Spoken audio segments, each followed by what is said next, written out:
अरमान ने नए घर का दरवाजा खोला। वो घर पुराना था लेकिन किराया कम था, इसलिए उसने ज्यादा सोचे बिना ले लिया। नई सिटी में नई नौकरी और घर बस सिर पर छत के बराबर था।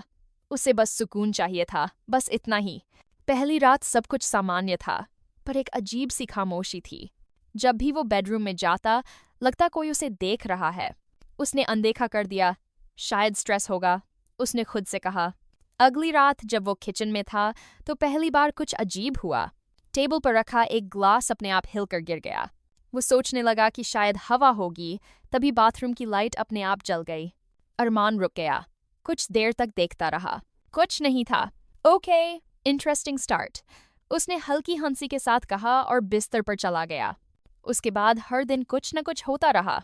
कभी दरवाजा अपने आप बंद हो जाता, कभी फोन चार्जर अपनी जगह से गायब मिलता।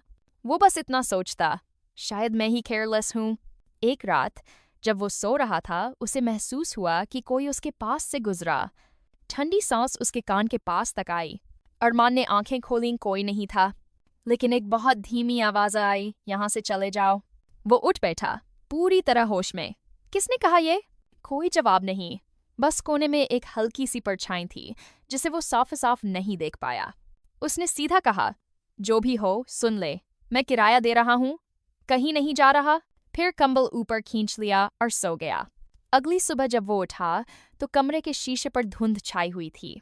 उस पर लिखा था, मुझे पसंद नहीं जब कोई मेरी जगह लेता है।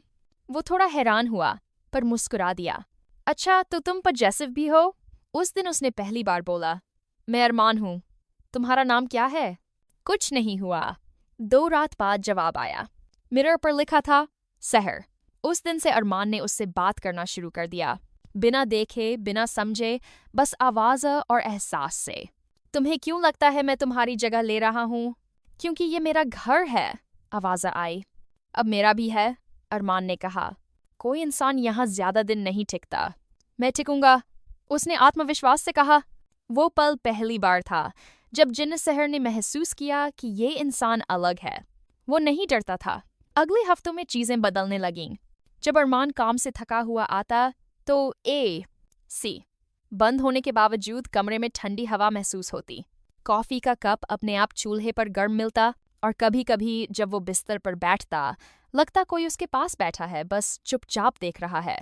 एक दिन उसने कहा, तुम अब मुझे डराती नहीं। सहर की आवाज आई, कोशिश तो की थी, पर तुम डरते ही नहीं। डरना किस बात का? मैं जिन हूँ, फिर भी तुम्हारी आवाज में इंसानियत लगती है। सहर चुप हो गई। पहली बार उसके दिल में कुछ अजीब सा एहसास हुआ। दिन गुजरते गए। अरमान अपने ऑफिस में एक लड़की से मिलने लगा। रिदा, सीधी सादी, प्यारी, आत्मविश्वासी। दोनों साथ कॉफी पीते, पार्क में वॉक करते। सहर ये सब देखती थी। उसके अंदर कुछ जलता था। एक जिन जो हमेशा इंसानों से दूर रहता था, अब एक इंसान से प्यार कर बैठा था, और वो इंसान किसी और में खुश था।